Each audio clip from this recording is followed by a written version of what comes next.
Daniel Padilla!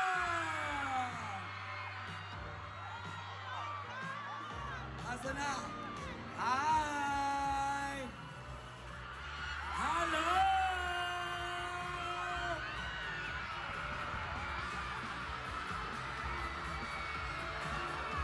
Eto na!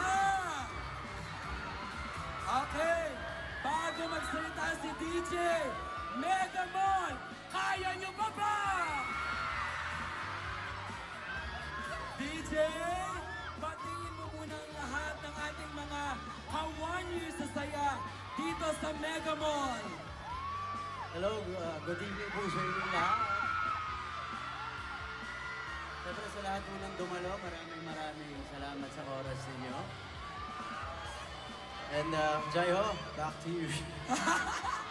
Eto na, alam mo, DJ, nagbubulungan kami, tapos parang pinag-uusapan natin habang nagsiset up sila ng upuan. Ayan, okay.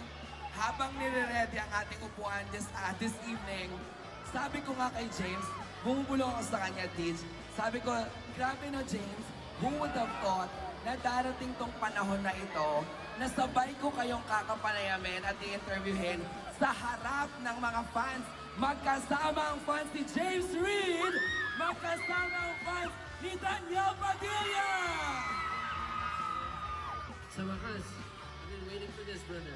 Ako ang unang tanong, gusto ko nang malaman. Siyempre kung kami nung nafe-feel namin, kayong dalawa, how do you guys feel na parang, di ba ngayong 2026, rare moment na nandito kayo makipagkwentuhan para sa ating mga kawankada? Like you said, it's a one-of-a-kind moment. Sobrang rare ito. So, yeah, I'm excited to chill with you guys, kwentuhan, maybe get to know us better.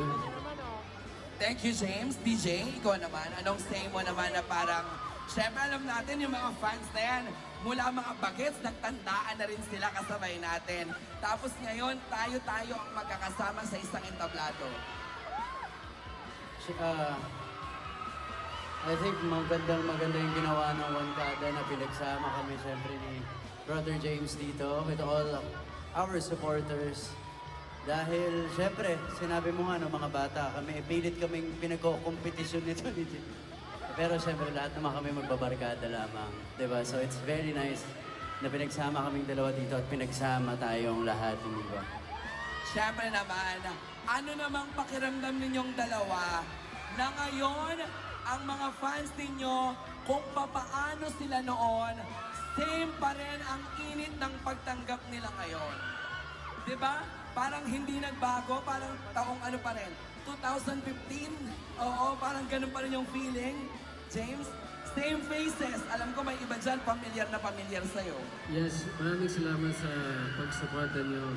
From PBB days pa, 2010. So, matagal na. Thank you guys. I love you so much. You're the best. Wow! Daniel, ikaw, DJ. Ano naman ang masasabi mo na yung mga nandiyan dyan ngayon, tingnan mo naman, parang mga puti na yung buhok nila. Parang iniayon talaga nila sa katang kahit maputi na ang buhok mo. Ay, huwag niyong ituro. Sabi, Mama. Oo, di ba? Kanina bago kayo dumating, gusto ko lang sabihin na nasa backstage ako, tapos ako mismo na fragile. Kasi nga parang sila yung mga nakasama natin, may iba dyan, may mga anak na, no? Diba? Ayan. O, Dij, pero nandito sila ngayon sa SM Mega Mall showing their love and support. Yeah, sobrang thankful sa lahat ng mga tulad ng sabi mo, kita mo, isa mo, ayan, dala niya na yung anak niya. Dati tumatambay lang sa TV yan, di ba? It's just nakakatuwa. Magkakasabay tayong tumatanda, nagiging professional. Di ba? At kasama tayo sa buhay pa rin nila. Ayan, katulad, malamang ninong ako niyan. Oo. So yun lang, di ba? Nakakatuwa na sabay-sabay rin tayong tumanda ng magkakasama, hindi ba? Anong mga dapat abangan sa inyo ng mga fans nyo? Kasi syempre alam ko, di ba, hanggang sa ngayon, very busy kayo sa mga projects na ginagawa ninyo. Like, ikaw, Ditch, ang daming nagtatanong, sinasabi na parang, tuloy ba? Meron bang part 2 ang Incognito? Ano ba talaga ang susunod naming papanoorin sa'yo? Well, yeah, yun nga. May ginagawa kami ngayon.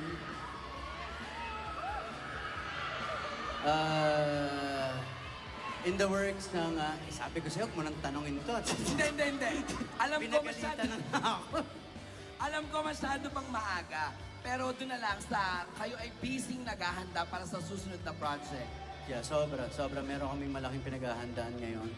Which is yung Incognito Season 2.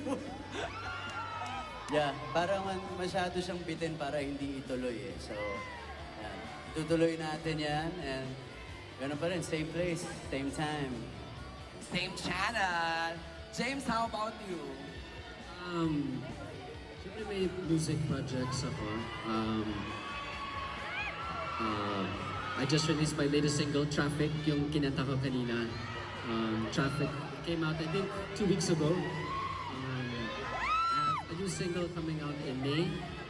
And I'm working on an album. Wow. At meron din we're also shooting a teleserye. We're working on malapit na actually, Someone Someday. Yes. Of course, with me, with my other co-stars, Catherine Bernardo and Vanessa Abela. Malapit na. Totoo. Hindi. Wala naman. Ano ba kayo? Matatanda na tayong lahat dito, di ba? Siyempre naman, eto na, gusto nating malaman, di ba? Concert! Maraming nakakamiss na mapanood kayo mag-concert. Oh, Posible ba na magkaroon ng parang back-to-back Daniel Padilla and James Reid in Yun. one concert?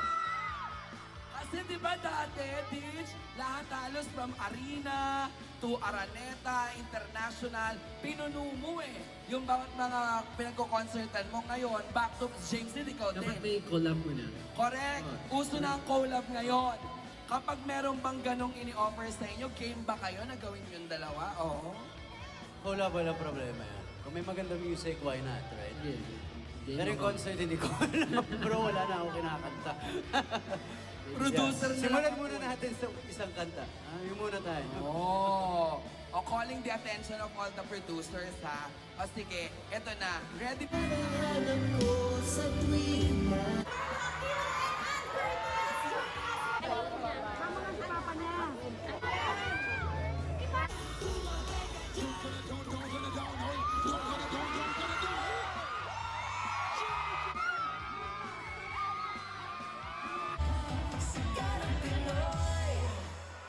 na tayo, magpa-raffle na tayo.